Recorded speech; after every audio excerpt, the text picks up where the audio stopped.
What's going on, everybody? Welcome to episode 23 of the Hoop Venue podcast. My name is Tyler, and as always, I'm joined by my great friend Sean. In our last episode, we chose our NBA All-Star teams, and per usual, the people were not too happy, specifically on Twitter. I don't know if you saw, I made graphics, Sean, of my teams, posted them on my main Twitter, the Hoop Venue Twitter, and I think I got like 150 replies. And, you know, the people were a little upset. I just muted it. So I posted it, muted it, didn't look at any of the didn't respond to any of the comments. I definitely looked at them. And to me, like I said, I was like, I feel like this is a hot take, blah, blah, blah, blah. The one that people were mad about was LeBron James as a wild card. It was it had nothing to do with Pascal. It was LeBron being a wild LeBron card. as a wild card. It was LeBron being specifically below Sabonis was like really got people going. And, I just wanted to get that off my chest because it was fun. But after a few days, Sean, how are you feeling about your All-Star selections? Because we haven't really had a chance to talk about it since the episode. Yeah, I feel good about them still. I actually quoted that tweet and was like, yeah, so my list is pretty similar. And I had some of the Laker fans who I mentioned wait, what? Similar. Guys, similar in the players. I had LeBron as a bench player, not necessarily a wild card. But,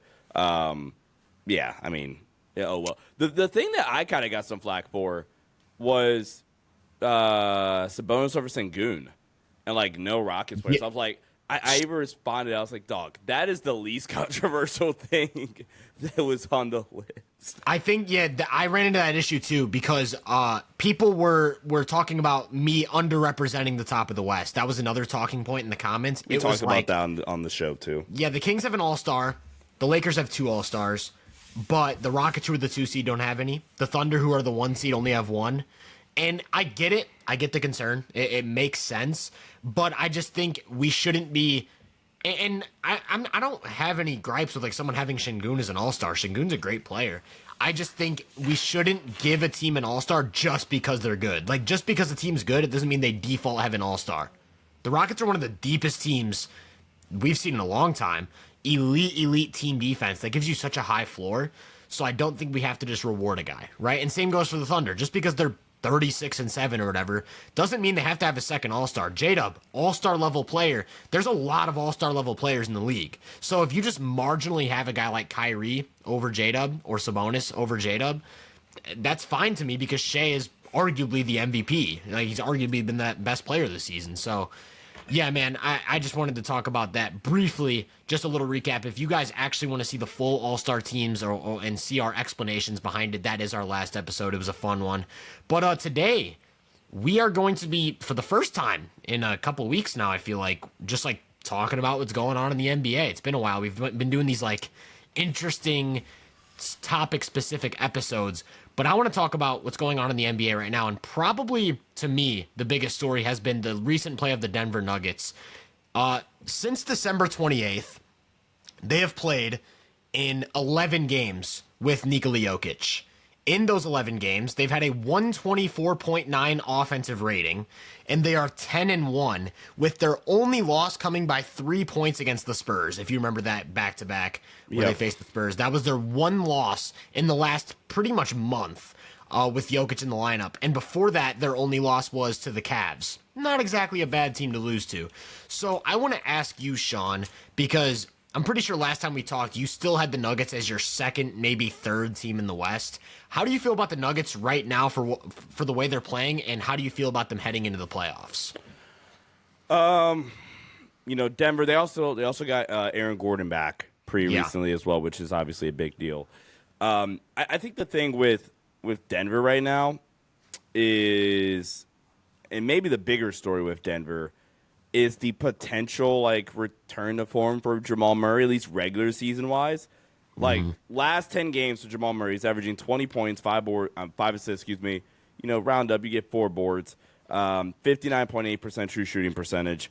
If you even extend that, I'm curious what it would be. So if we go last 20 games for Jamal, last 20 games, then it's 21.5, 5.9 assists, 4 boards with a 58.7. So basically league average efficiency for Jamal Murray, but this is kind of the Jamal Murray you needed for Denver to be kind of taken serious in a playoff atmosphere.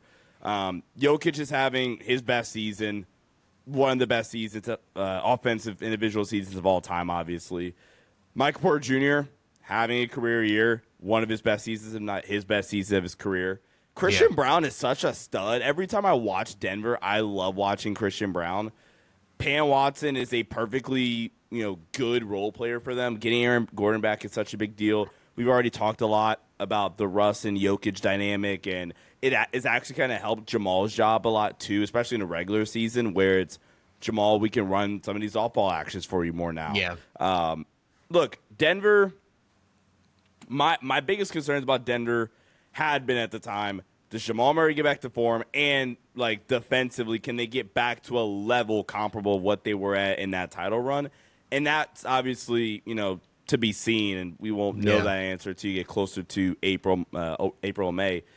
But this is probably the reason why. I was like, Denver's still one of the, at worst, 3 to 4 best teams in the West, and a team that is a still serious title contender outside the fact that they have the best player on the planet in Jokic. So that is enough Nuggets glaze for me for the time being. No, all seriousness. They're playing great ball right now, and I'm curious to see what things look like. I mean, Chet's not going to be back for a little while. I think they said it's 3 to 5 weeks before another evaluation, which sucks. So you're definitely looking post All-Star break. But I mean, next time they play it's March 9th. You're that's a little bit more than a month out. Can Chet get back for that? And you really, really get to see all right, cool. Is this the Western Conference, finals preview with arguably 2 of the best teams in the West? Yeah, man. I'm on the Aaron Gordon point specifically. I think I love the way they've brought him off the bench, and I hope that continues to be a trend because, first of all, Aaron Gordon, since he's became a Nugget, has just been the ultimate, whatever you need me to do, I'm going to do it. Do you need me to improve my passing? He came into one season and was just suddenly a great passer out of nowhere. Do you need me to guard Kevin Durant? Do you need me to guard Devin Booker? Do you need me to guard LeBron? Do you need me to guard at the point of attack or be your rim protector? What do you need me to do? I'll do it. And now that he's coming off the bench, I think it has unleashed something that we haven't seen throughout the entire Jokic era. And that's, okay, now when the bench units come in, we have the best player coming into the game.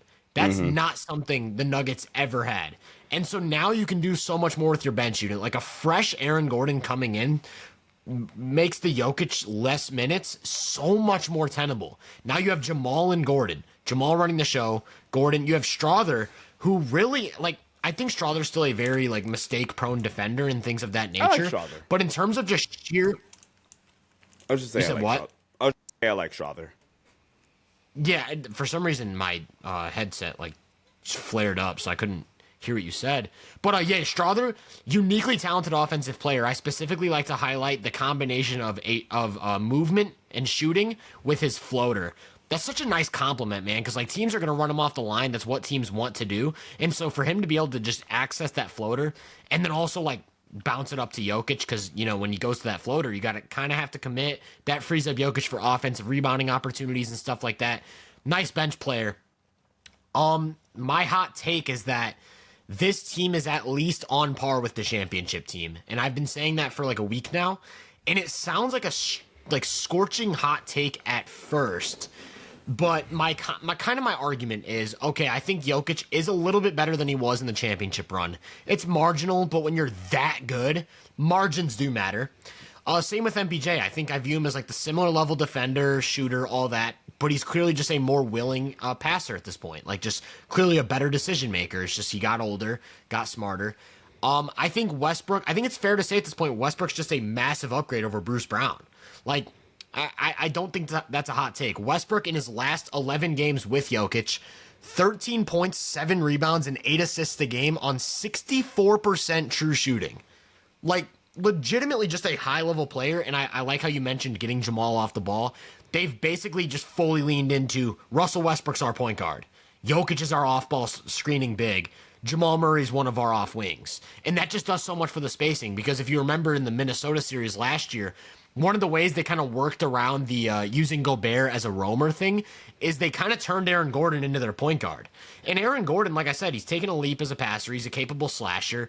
He does neither of those things even near the same magnitude as Russ. So, like, when you have a guy like Russ initiating offense and creating, and also the Nuggets have just, like, went from a non-factor in fast breaks to, like, one of the best transition teams in the league. That's the Westbrook effect. I think that hit has just been an absolute 10 out of 10 home run. So that's the big variable to me. I think there are two question marks I still have. I think one is, even with Westbrook being, I think, a quality defender, he's not a point of attack guy. And so Denver really doesn't have a point of attack guard that you can comfortably have chasing a pick and roll guy around screens. Like if you run into a Dallas series, who's going to guard Luka and Kyrie? That's what worries me. And then the second variable is Jamal Murray. It's just Jamal Murray. Like, I think Jamal Murray in the regular season is pretty much as good, maybe a little better than he was in 2023. But does he have that gear where it's like, okay, now I'm a 25 point per game guy. Now I'm shooting 50, 40, 90. And that to me is the big question mark. I think if Jamal still has that gear, I feel comfortable that this Denver team is better than the championship team. Problem is, competition's a lot steeper. Instead of going through LA and Phoenix, you're going through Dallas and OKC. Yeah, no. It's through the 2023 Lakers. No, but instead of going through LA and Phoenix, you're going through Dallas and OKC. Instead of Miami, it's Boston or Cleveland. Right. And so that it's just tough. I think it's worth noting that Jokic gives them so much margin for error, man. Like, so much can go wrong. Or, like, a team can poke so many holes in your scheme. But when you have a guy that good who has that high of an offensive floor, where, like, a bad series is 30 and 10 on 60% true shooting, it's so hard to beat you in a 7-game series. Like, even for OKC, I think it's going to, like, if they run into Denver, it's not going to be, like, they'll have a clear talent edge, but they will have to get it out the mud to beat Denver in a series, even if they have, like, a serious talent edge. And I actually am really curious for your thoughts on this. I was talking about this a little bit yesterday. I think, from a pure talent standpoint, OKC is obviously the team to beat, right? Really in both conferences. But in terms of a series, I don't think OKC would do anything schematically that would, like, mess with Denver. I just think it would more so be like, we just outplayed Denver. Do you agree with that?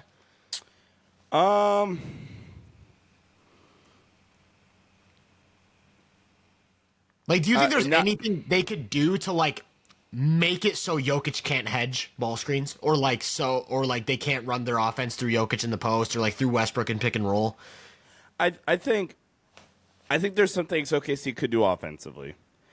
Defensively, so this is one of the sicko things I've done as a content guy or like basketball guy over the past 4 years. Lakers Denver conference finals, right? I think I've told this story. And I did specifically for like that Memphis series when LA and Golden State back during that run. I was like prepared for like that series from a Lakers perspective. And I truly believe that the toughest thing to guard in the NBA and toughest thing to prepare for in the NBA over the past 5 years or so is a Jokic post touch. It's the toughest thing to guard in the entire NBA over the past 5 years because it's, one, guaranteed good offense. It doesn't matter. It does not matter what you do in a Jokic post up, because if you leave him isolated one-on-one, then it's like a 1.2 points per possession or something stupid. Sure. If you leave him one-on-one or like just let him score out of the post. If you do force him to pass the ball out, then it drops to like 1.095 maybe, or 1.1. So still like absurd efficiency. And okay, turnover percentage does go up a little bit if you force them to pass the ball out. But okay, good job. Out of 10 attempts, you force them to turn the ball over twice. The other 8 times, it's great offense. Yeah. But the only team that I think I would trust more with that task in the entire league, the only team I do trust with that task would be OKC. But I'm not going there yet because I just so strongly feel that Jokic post-ups is like the most insane thing to guard in the league. But I think offensively, I think OKC could do some things offensively. It's really going to come down to Chet coming back and like improving upon, or not even necessarily improving upon, just continuing on what he was doing offensively in terms of taking that offensive leap, that would make it like, yeah, like it might have a B schematics. It might just be, yeah, no, like, look, Chet's taking a real leap, and that's our counter to Jokic defensively. Yeah, my thing with the post up specifically is like I think OKC's superpower as a defense is the way they can like both shut off drives and then force like point of attack turnovers. Like they just force so many and it's like by playing through Jokic, a lot of that is negated. And then I don't think OKC has a ton of size. Like even with Chet and Hartenstein, like they definitely don't have like a serious amount of size. So that's one thing. Also like the rebounding aspect of it. My thing with the Nuggets on defense specifically is I think OKC's the type of offense that really wants to mismatch hunt and then play one-on-one. That's kind of just their thing, right? Like they want to get Shea and J-Dub these favorable matchups. And I think Denver's weakness being like a legit screen navigating guard like a KCP, I don't view that as something OKC can really exploit. So, and sure, Shea runs a lot of pick and roll. Like I don't want to make it sound like he's only some ISO player. He runs a lot of pick and roll. But am I crazy in thinking that in that series... So if Hartenstein's on the floor, Jokic is matched up with Hartenstein. No question. But if they go with the smaller lineup and have Chet at the 5, am I crazy for thinking Jokic matches up with like Dort or Case and Wallace in that series? Like, I feel like that's what they would do. And then they would just switch every action with Chet. Like have like Gordon on Chet, switch out, make them play one-on-one. So you're not having Aaron Gordon come off the bench anymore? I didn't even think about that. Hang on. Let me rewrite my scenario. Let's go Westbrook on Chet. Let's get freaky. Because they've actually been doing that. I can't remember which game it was, but Westbrook was literally guarding the center. And they were switching. I can't remember which game it was. It might have been Dallas with Gafford. I don't remember. But they had Westbrook on the center and they were switching everything. And then they had Jokic roaming off of some wing. Am I crazy? It was to close out a game. What game was it? This is actually bothering me now. What game was it? It couldn't have been the Sixers game. It was a very recent game, and it was an adjustment in the second half. It might have been, I don't know. I don't want to hold Orlando, this up maybe? I can't remember, but I was watching it very recently. I feel like it had to be the Philly game, but I don't remember. Maybe it was won by a billion? Yeah, maybe it was Westbrook on Yabusele. Maybe that's, I don't remember though. But they had Westbrook on the big, and he was switching everything, and it was like Westbrook can kind of bother these bigs because he's just so aggressive playing the lanes and stuff and like getting up in their airspace. And it's like Chet's not the type of big that is going to see Westbrook and be like, all right, let's take this to the block, you know? Yeah. And they're just going to try and space him. And so, yeah, I think they can get really freaky and interesting. And I guess that's why my argument would be that like teams like the Cavs and the Mavs are tougher matchups for Denver specifically because they pick apart every hedge. Yeah. That's kind of how I think about it. It's like Luka is going to spam pick and roll. Jokic is going to be at the level of the screen, and there's nothing else you can do about it. And especially if Gordon's on the bench, that backline help doesn't exist anymore. And so it's like, and then Cleveland specifically, like, dude, that game when Cleveland had 144 against Denver in 4 quarters, it was literally just hedge, give the ball to Mobley or Allen, short roll every time. And it was like, there's nothing Denver could do. So, yeah, that's just kind of where my head's at. But, like, going back, like, I'm kind of, I feel like I don't want to overreact to how Dallas has looked without Luka. But, yeah, I'm kind of back in on Denver being my number 2 in the West. I had them number 2 in the West to start the year. After watching a few weeks, I had Dallas bumped up. I'm kind of ready to go back to Denver as my number 2 in the West. I think they're a really tough matchup for most teams, and specifically the Jokic variable. The way Westbrook has further unlocked him as a scorer, like a legit 30-point-per-game guy, can't be overstated, man. And, yeah, man, I just wanted to really shout out Denver because they're playing some phenomenal basketball right now. I don't know who I would have. By the way, I hope we do, somehow get this matchup in a playoff setting. Probably would be like a second round series matchup. Please get healthy, Luka, because Denver round 2. That would be a movie. Dude, and that's where I'm scared because who the heck guards Luka? Like, you'd imagine Yeah. it's Aaron Gordon. It has to be Gordon, right? He's the only one who could physically come anywhere close to matching Luka's size and strength. And But if you're still hedging, are you like going more? Jokic and drop against Luka is food. You can't do it. You have Yeah. to. You have to hedge. Like, you literally, or blitz. Like, you have to have him at the level of the screen every time. That's also food, though. And what sucks is Denver. Is that like, hot take? I would take Dallas in that series. Dallas healthy, I would take. That's Dallas. kind of how I feel. Like, I feel like Denver has a higher chance of winning a championship, but I feel like Dallas specifically is a bad matchup for them. And it's specifically the Luka like supercomputer thing, because like what Denver likes to do against pick and roll is have Jokic at the level, and then have the low man come way over early, take away the short roll. Problem is Luka's hitting that skip pass every single time, and then who is it? Klay Thompson? It's Klay Thompson, and it's like, and what makes it so tough is, like, if you remember the 2023 playoffs, they kind of kept running into players who couldn't make the skip pass. Like, Booker and KD could not make that skip pass against the hedge. Jokic was taking them out of the game with the hedge. Jimmy Butler, actually, Jokic was playing drop against Jimmy Butler, and that was the best drop I've ever seen him play.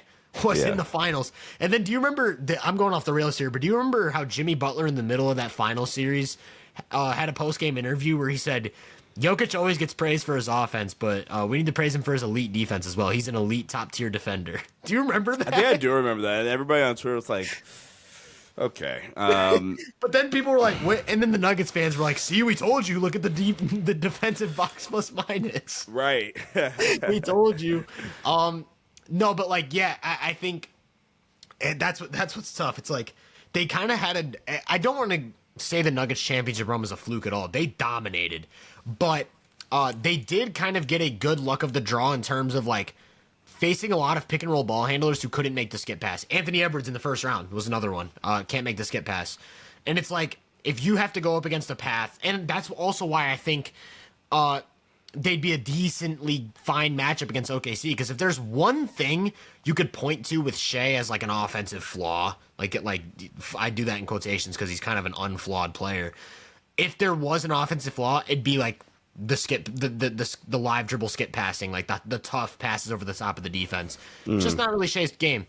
But like if you have to face Memphis, John Morant, I mean, they don't really run pick and roll, but the rim pressure and things like that, they could really stretch Jokic.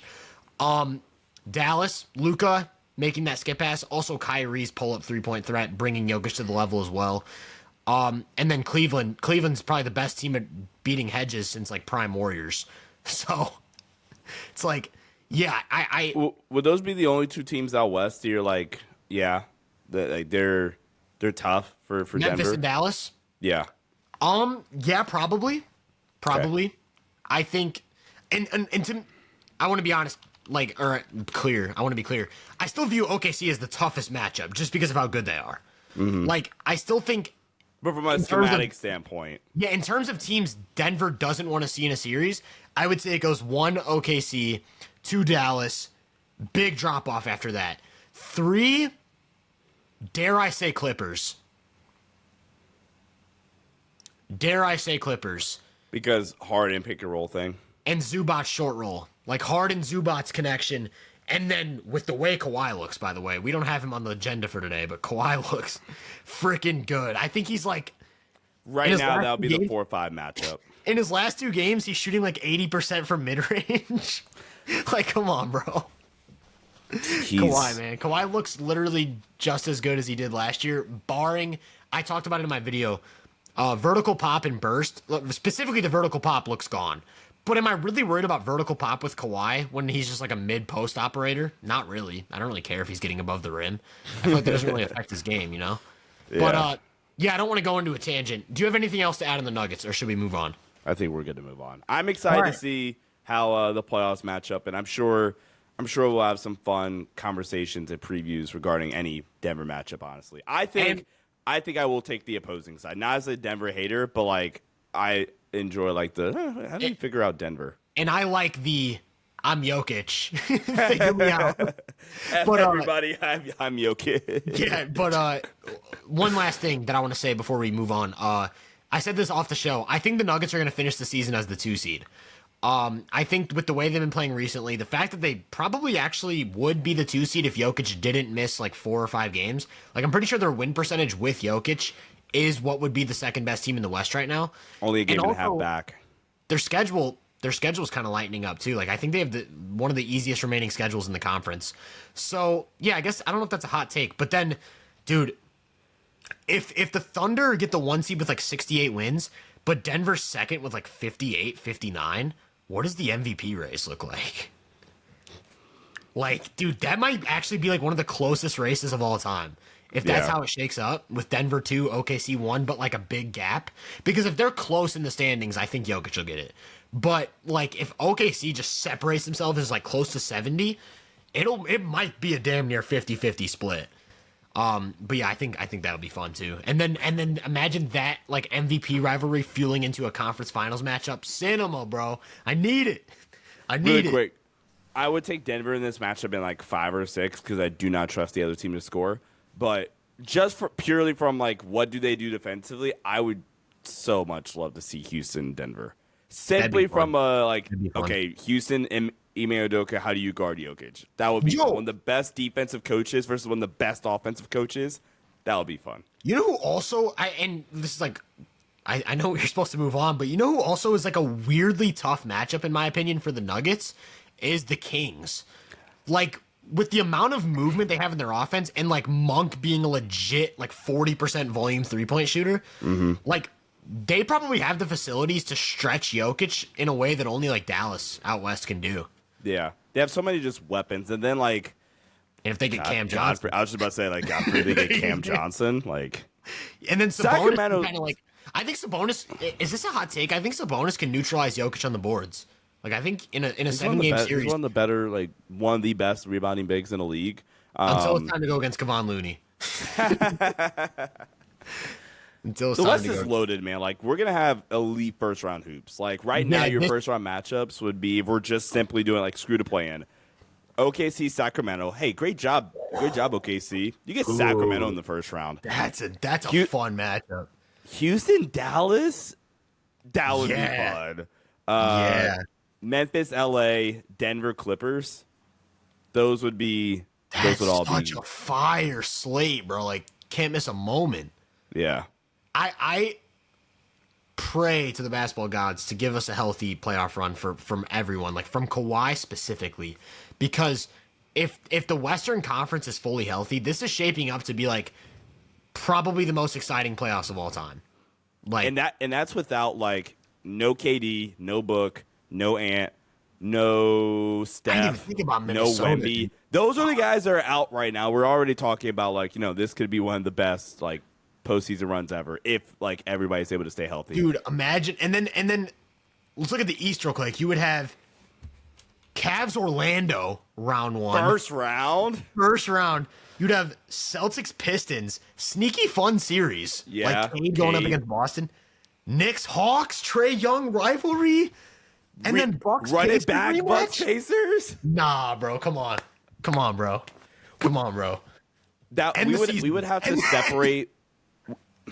We would have to separate the preview pods. There's Eastern Conference round 1 playoff preview, and then next day Western Conference round 1. We'd have to do Eastern Conference playoff preview part 1, and then right. We spent 40 minutes on Cavs Magic. Yeah. End the season right now. Let's get this playoffs because I don't even know if you could like hand pick better matchups than what is currently like especially out east. Honestly, out east. Actually, in the West, I would make probably a couple changes. Am I crazy? No. Never mind. I was gonna get real basketball sicko and just like say like I want Rockets Kings just because I don't know who wins. Like I feel like that's like a 7-game, like the most like grueling 7-game series for no reason. And it's like a competition to. Honestly, okay. I'm gonna get real steamy here. I think there's a world where Kings get number 7, beat the Rockets at number 2. And this is just, and I think that's already a hot take, but I don't think, I feel like the Rockets playoff offense really scares me. We've made that known a lot. there's a world where the Kings beat the Rockets, and then the Kings get the Lakers or the Grizzlies, and it's like I feel good about the way the Kings match up with the Grizzlies and the Lakers. I'm not gonna lie. All I'm saying is, I would pick. This is not my bias coming through. I would pick Lakers over Memphis. I think LA is just like legit not a good matchup for Memphis. That's fair, and it brings me back to 2023 because I had Memphis over LA in 2023, and LA made me look stupid. I didn't know Anthony Davis was going to turn into Bill Russell. Just didn't have it on my notes. But Sacramento, LA, the storylines for that like rivalry wise, but all I'm saying is there's a world, and maybe I'm just trying to appeal to my Kings fans because we always got a good relationship. I would say my relationship with Kings fans is the strongest of any 30 in the league. But are you sure it's not you in Denver at this point? It's not, because I got labeled as a Jokic hater recently. And I think it was because I didn't say he was like a top 3 peak of all time, and then I also said that I thought Shea was the MVP a couple weeks ago. So yeah, I actually think I'm getting burned at the stake in Denver Twitter. But Kings never had any problems with Kings fans at all. Like I love Kings fans. They support the content. Keon Ellis video was like one of my most viewed ever. Like shout out to the Kings, man. Shout out to the Kings fans. All I'm saying is there's a world where the Kings make the conference finals, and I will be running laps. But moving on for real this time, because we just that was a fun little segment that I had no idea was on the agenda. Kel'el Ware, Miami Heat. Hooper. I caught the Spurs and Heat game a couple nights ago, and the Heat, it was like a bloodbath in the first half. Heat completely blew the game open with Ware and Bam double big in the third quarter, I think it was, maybe end of the second or beginning of the third. They ran the double big lineup, and Ware legitimately looked like an all-star big. Like, I'm not even exaggerating. He was spotting up, hitting threes.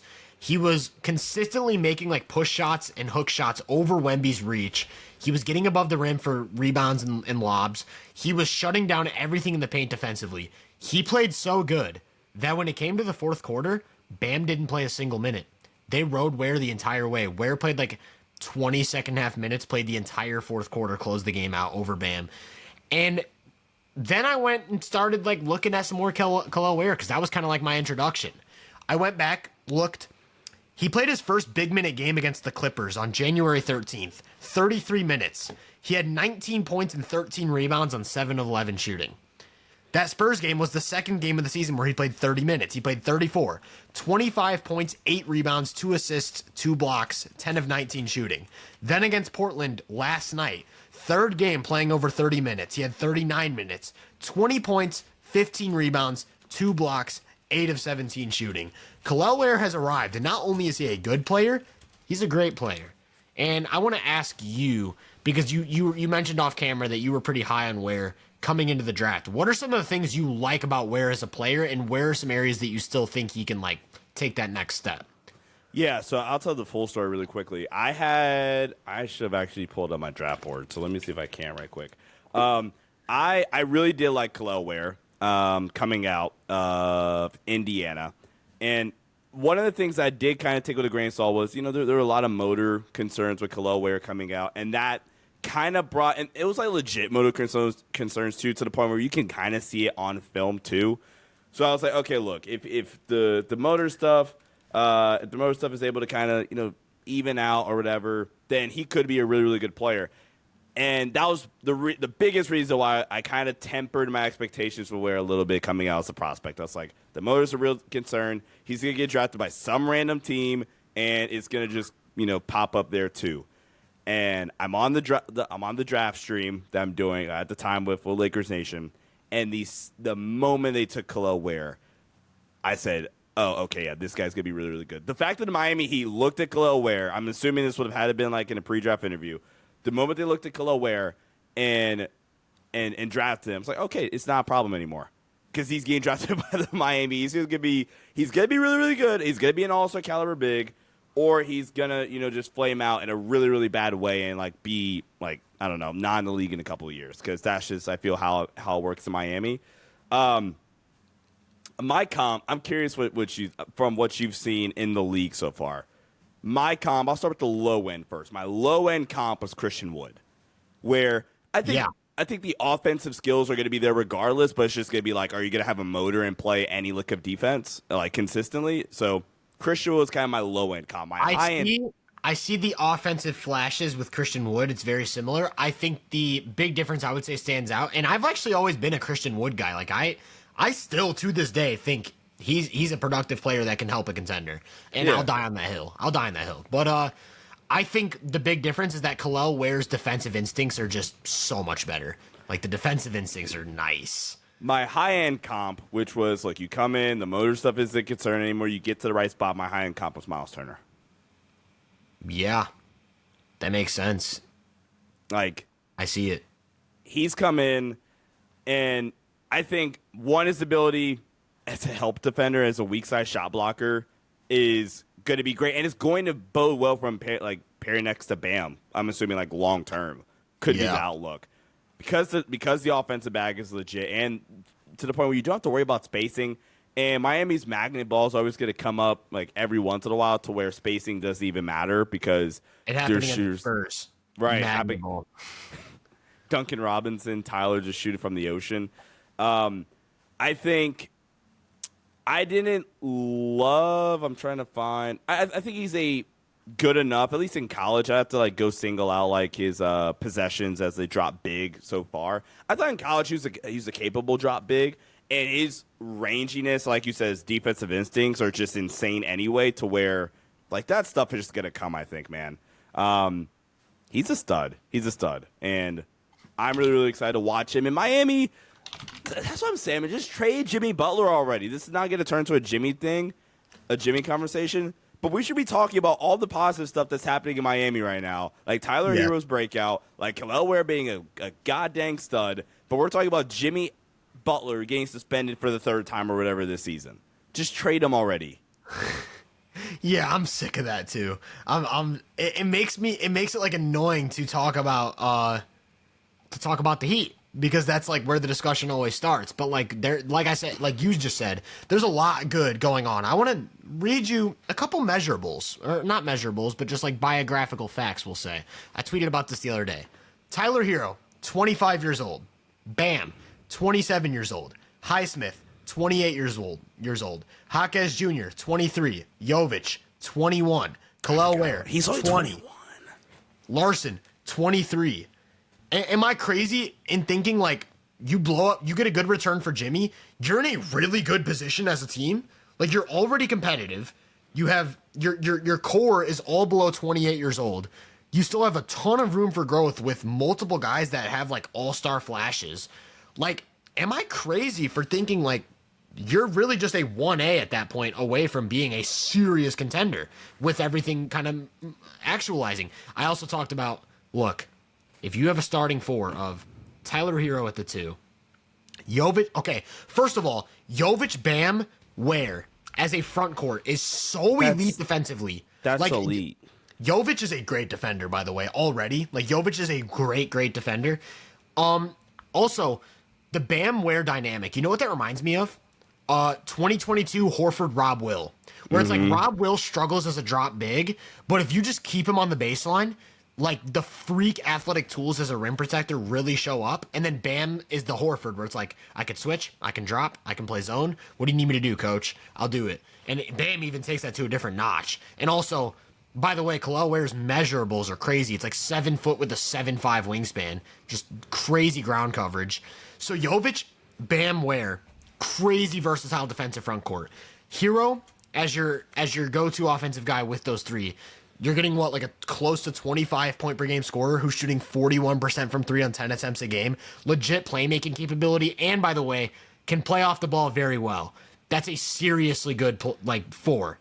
All I'm saying is that roster construction is perfect for that guy in Atlanta. Oh, okay, we're thinking the same thing. For that guy in Atlanta. Because I was going to say, when we say 1A, are we targeting another guard or are we targeting another wing? But you say that guy in Atlanta, and that was one of the guys that did pop into my head. Jalen Johnson. Oh, well. Trae Young. Next topic. I think we have the Jazz. So a Trae and Hero backcourt is kind of alarming at first glance in terms of defense. Yeah. if there's any front court that can make it work, not just like competently, but a legitimately good defense, it'd be Jovic, Bam, Ware. That's the front court. Hero would instantly become the best offensive player Trey's ever played with. Trey would instantly become by a lot. Like by a lot. Like Trey would instantly become the best offensive player any of those guys have played with. Like shout out Jimmy, he's not. He would be the best. He would be the best offensive player that Eric Spoelstra has coached since 2013 LeBron James. 2014 LeBron James. Yeah, my 24. bad. I was gonna say 20. Yeah, unless you want to throw Dragic in. No, I'm playing. But 2014 LeBron James. Yeah, no, for real. And Trey would unlock Bam even more than he. Oh my god, like, dude. Yeah, I just had to get that off my chest. I'm not saying Atlanta should like, and all I'm saying is Trey's a free agent in 2026. So if you get off Jimmy's contract, out, next year will be expiring because the next year's a player option. If so you, like Trey, if you get off of Jimmy's contract, and I don't want to just like crap on Atlanta because they've done a good job of building around Trey, and Trey like I like their young core right now, but. Especially with Okongwu, by the way. We need to talk about Okongwu a little bit because he's been hooping. Trey, I don't see that Atlanta core as like an eventual championship thing unless they get like some crazy draft luck and like have a crazy splash. I think, yeah, I guess in my basketball fantasy world, I would love to see Trey go to Miami, play with the defensive coaching and personnel with that roster. And like your rotation is what? Trey, Hero, Jovic, Bam, Ware as your starting five. You've got who you got off the bench? Jaime Jaquez. He'll be like 25 at that point. Probably still have Duncan Robinson as a veteran presence. You got Larson. Highsmith still there probably, and then you can like target other role playing guys like other backcourt defenders. I'm rocking with the Heat future, man. Even if like Trae Young has nothing to do with it, like that was just kind of like fantasy land. But in terms of what actually is happening, Hero, Jovic, Bam, Ware, count me in, man. That's a 4. That's a good 4. Yeah, I'm a fan, man. I'm a fan. Shout out to Ware. He's playing so well. And shout out to us for finally talking about the Heat, man. It kind of become like just a running joke that we're just never gonna talk about the Heat, are we? Yeah, we did it. We did it. Yeah, all right. Anything else on the Heat, or should we move on? That's not a bad spot, man. They have like this year, their pick's probably gonna go to OKC, which means next year they'll have their pick. Like, what if they get all those picks? Like, did you see how Phoenix made that trade to get all those picks? And if they try to trade for Jimmy, Miami's gonna come into like 4 first-round picks. Yeah. Effing trade Jimmy Butler, Miami. Miami's doing a really good job, like sneaky good job, and it's funny because I feel like the narrative is that they've like failed the Jimmy Butler situation and they're like in basketball hell. I think the Heat are in a great spot. Am I crazy? I think the Heat are in an awesome, and it stems from the fact that Hero did take like that serious all-star leap. Yeah, and then it's like that changes everything for them. I think for me it's just gonna come down to like, okay, do we handle the Jimmy thing the right way in terms of his exit? Make sure he gets traded. Oh my God, the Atlanta Hawks are getting dogged by the Detroit Pistons. I saw that. Moving on, the Utah Jazz. The Utah Jazz, man. Obviously not a competitive team by any means, but sneaky good young core. Like, not actualized yet, but you can see the makings of like, okay, this is what the Jazz were looking for. This is what they've been doing over these years. And yeah, man, like, do you have any thoughts on any of the Jazz young guys? Because I feel like they're really having some standout performances here. Yeah, I think one guy that you can absolutely start with is Isaiah Collier, who we were talking about this off camera. I had him as my 8th player on my board coming into the year, and that was because of some injury stuff like Nikola Topic, who the Thunder drafted. If you don't account for injuries, then Collier would have been 9th, but neither here nor there. I'm not gonna like say my draft comp on him because mostly hate comps, and his in particular I really struggled with. But he's gotten a lot of opportunities here recently. He's had 3 straight games with at least 10 assists. He's had 3 out of the last 4 games with double-digit points. 23-7 against the Nets in overtime win. 20-11 against the Pelicans. It was, I have to go, watch some of his film too, but it was one of those things in college, Tyler, where like you just could not let him reject the ball screen. If you let him reject the ball screen and get to the rim and finish off of 2 feet, he's an unreal 2-foot finisher. I had one of my guys, does a lot of like draft analytics stuff. He gave me some numbers or whatever, and I hope I'm remembering this correctly. If you let Isaiah Collier finish off of 2 feet at the rim, he shot his field goal percentage at the rim off of 2-foot finishes was 68%. He's a 68% rim finisher. Again, I know it was in the 60s. I think it was the 8s. So we're going to go 68%. 68% at the rim in college off of 2-foot finishes is absurd, especially off the rejects where he's able to throw his body at you a little bit. He's kind of built like a running back, to be honest. Yeah. Has a really unique build. And so far in this month, he's averaging 8 assists, only 2.7 turnovers. And that was the biggest like mental shift, I think, for Isaiah Collier in college, which was he got injured or whatever, and he comes back. I think it was clearly like a mental switch where he had to be locked in the film or something, because all the turnover worries that he had entering the season, they're playing the Thunder right now, which is gonna be a fun not limits test, but it's gonna be a fun test of seeing like what Collier can do with the ball in his hands against the best defense in the league. But he made that mental switch and he came back, and a lot of those turnovers that he was having really, really dropped. And I had a take, which could be considered a hot take in the offseason, which was if Collier turns out to be this team's like long-term guard of the future, I wouldn't be surprised. And Keontae's starting to figure some stuff out as well. But Utah's another team, man. Like, they're a top 5 pick away from having a fun rebuild process. You got Lauri Markkanen here. You got Walker Kessler, who is a really, really good big that every team should really, really be interested in, and it makes sense why the Jazz don't really want to trade him right now. Yeah. They have some fun pieces here that I think a top 5 pick in this year's draft could really, really elevate some talent, especially in what should be a really loaded draft class.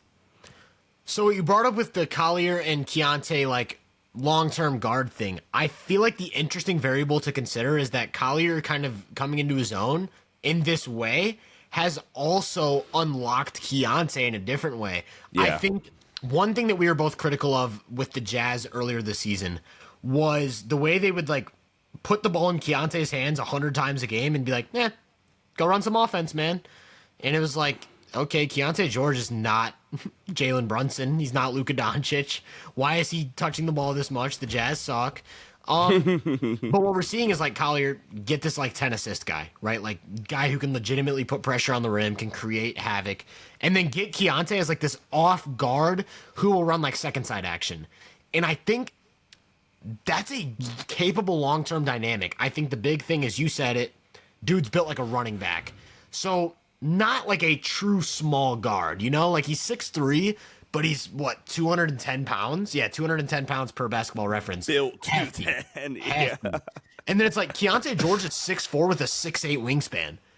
That's a perfectly tenable backcourt, in my opinion, especially if your long-term rim protector is Walker Kessler. Like, I also like Kyle Filipowski as a big of the future. He's been playing good. He's a rookie. Yeah, Filipowski's been playing well. Keontae George's last 3 games, still not the greatest efficiency, but 26 points and 6 assists, 26 points and 3 assists, 23 points and 7 assists. And the Jazz are putting up points. They're putting up 112, 123, 119, 136 at Miami.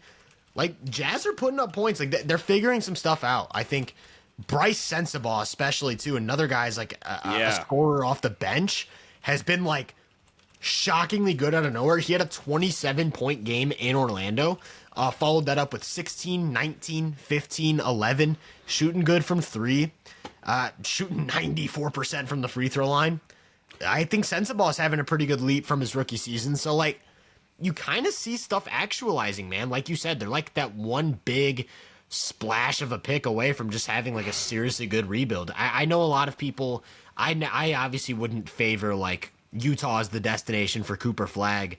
But, like, that really is what they need. Like, that's the type of player they need. Cooper Flag type of player. And it's like, okay, all of a sudden now you see the direction.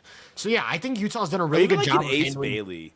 Like, I think if I'm Utah, I mean, if Dylan Harper's there, I think you just take him. But you figure out your guard room later. Yeah. But, like, honestly, like, if you're confident in one of those guards, then, like, I could see a team like Utah saying, look, all right, Cooper's gone. Let's just go take a flyer on Ace Bailey. And if he really works out, then you're set. Like, what? You have one of these two guards, Ace Bailey, Lauri Markkanen, Walker Kessler, check ball. Well, I was going to ask, what do you do with Markkanen? Like, what's that look like? So, because Markkanen is clearly a very good player who I think his play style is very conducive to winning basketball. Problem is, does he fit the timeline? Or not just that, could you get something more valuable moving forward if you get off of him as soon as possible? The problem with that is you should have done it this year. Because then you're going to look up, so he's 27 right now, 28, 29, 30, 31. I mean, like, I'm sure Walker Kessler, not Walker Kessler, I'm sure Lauri's going to age, pretty fine, considering his play type and his play style. But still, paying $53 million for a 31-year-old Lauri Markkanen that's, like, an all-star caliber player. And I think that's about where I go with Lauri. I want to say, too, though, a big part of Lowry's game is his explosiveness. And explosiveness as a 7-footer is something that, like, does not last a long time. Yeah. And so that does kind of worry me because I would even say it slipped a little bit this year. His 2-point percentage is down to 51% from 56 and 59 the last 2 years. Yeah.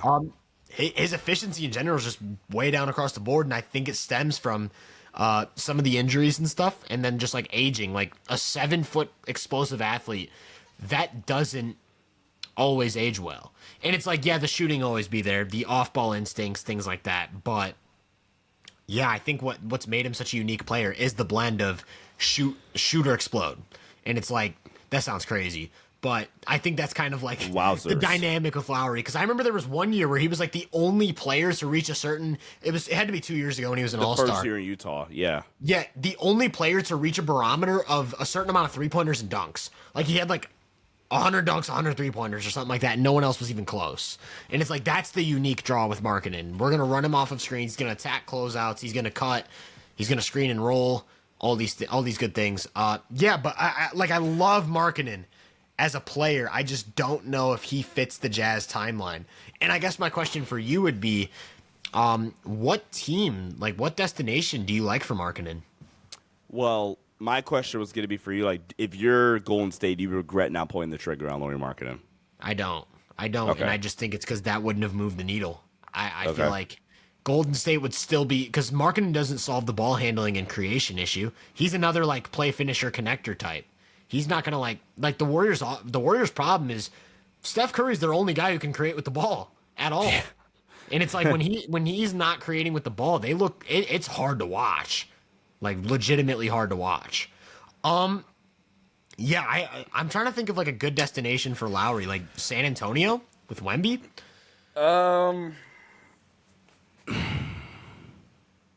I like that. I could see that. Detroit, that's a really good one because then we're still gonna let Cade like run the show, but now we just have this like 7-foot like ultra dynamic, just play finisher, like shooting, finishing, like you said, demon.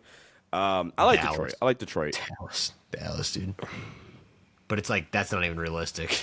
Can you imagine Lauri Markkanen passes we talked about against the hedge? Imagine him skipping the ball to Markkanen. Dude. Nasty. So skip past to Klay Thompson. Oh no. All right, we're just gonna do like 7-foot Klay Thompson, but can actually like has real balance. All right, man. Yeah. Really quick, if you go back to that Markkanen year, 2022-23, or 23 rather, best year of his career, A finishing talent per B-ball index, A- rim shot making efficiency.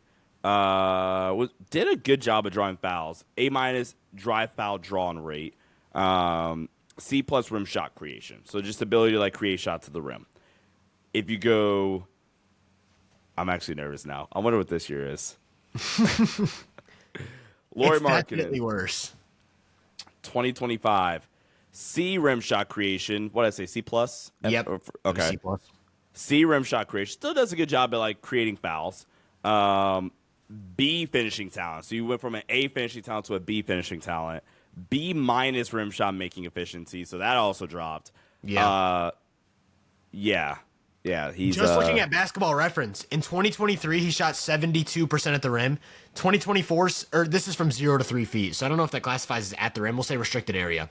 Okay. 71.7% in 2023. 72.4% in 2024. This year, 60.5%. 12% down from last year in the restricted area. Yeah. Dunks. He's had 32 dunks in 31 games. What's that? One a game? Yeah. That's one a game. In 2023, he had 111 dunks in 66 games. That's so like 2 almost, maybe like 1.5. 1.7. 1.7 per game. So yeah, like pretty much halving his dunks. Could be a function of the system a little bit, sure. I think it's just a fundamental drop off, and that kind of worries me because it's like you missed your opportunity. Teams would have thrown a haul at him in the 2024 offseason. I think it's less about does Golden State regret it, and it's less does Utah regret not getting those assets from Golden State. So what's great about that is I blamed both teams in the offseason. That's funny. Yeah, I think I actually would have I think I was with you. I actually thought OKC was going to trade for Markkanen. I'm not going to lie. In the offseason, I thought that would be what they did. That would have been crazy. But then I was like, oh my god. Yeah, I thought that's what was going to happen. 7-foot Cam Johnson. Yeah, literally. Yeah, but do you have any other thoughts on the Jazz? We kind of went on to the Markkanen tangent, but like Jazz young core, anything else? Yeah, some fun players. Shout out Kyle Filipowski, who I wasn't like the biggest fan of coming out, but he's played pretty well recently. Bryce Insabot, glad you shouted him out. I need to see more Cody. How do you feel about Taylor Hendricks? Because I don't think he's played recently. He's been hurt. He like shattered his knee earlier in the year, but he was one of my breakouts coming in the year, like one of my potential breakout guys. Okay. I'm really high on Taylor Hendricks still, at least defensively. Like I think he can be an elite defender. In addition to the Jazz, me being high on the Jazz players, I'm very high on Will Hardy as an offensive mind. He's an awesome offensive coach. Yeah. So I think the Jazz got something brewers. So Jazz fans, if you were down in the dumps, man, brighter days ahead. But that's going to do it for today, man. We talked about the Nuggets. We talked about some of the contenders, playoff matchups. We talked about Kel'el Ware and the Heat core, what they can do once they get Trae Young. And we, of course, talked about the Utah Jazz. We appreciate you guys listening. As always, follow us on social media. My stuff is at @TylerBritton_ on all platforms or Hoop Venue. Just search Hoop Venue. You'll find something on all platforms. Sean's Instagram is Sean_Davis23. His Twitter is Sean_DAVI. His YouTube channels are the Los Angeles Lakers Network and the Sports Headline Show. You will find all of those good links to both of our stuff in the description if you're watching on YouTube. Once again, we appreciate you guys listening, and we will catch you guys next time in episode number 24. Kobe.